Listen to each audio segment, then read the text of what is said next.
commandant Mature dans l'affaire de l'Erika.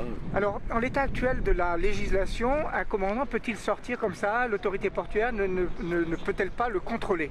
Écoutez, l'autorité portuaire peut, avec le concours de l'administration des affaires maritimes et des autorités compétentes, exercer les prérogatives du mémorandum de Paris, c'est-à-dire contrôler le navire, vérifier qu'il n'a aucune déficience et qu'il est apte à prendre la mer.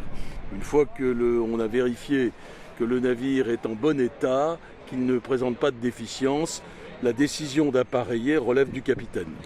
Et donc là, en l'état du dossier du Bremen, est-ce que le commandant pouvait sortir du port sans problème? Écoutez, sincèrement, je ne dispose pas des éléments objectifs pour porter une appréciation. Il a décidé de se mettre au mouillage. C'était peut-être une décision déraisonnable, peut-être une décision convenable. Ça dépend de l'équipement de son navire, ça dépend d'où il va, ça dépend des circonstances extérieures. Alors on parle de faire évoluer la législation, notamment d'instaurer une autorité qui aurait pouvoir d'empêcher les bateaux de sortir. Alors quel est votre avis là-dessus? Écoutez, décharger le capitaine de sa responsabilité, ce n'est jamais une bonne chose. Car à ce moment-là, vous allez avoir une déresponsabilisation de l'équipage et de son commandant, et à mon avis, ce serait une erreur.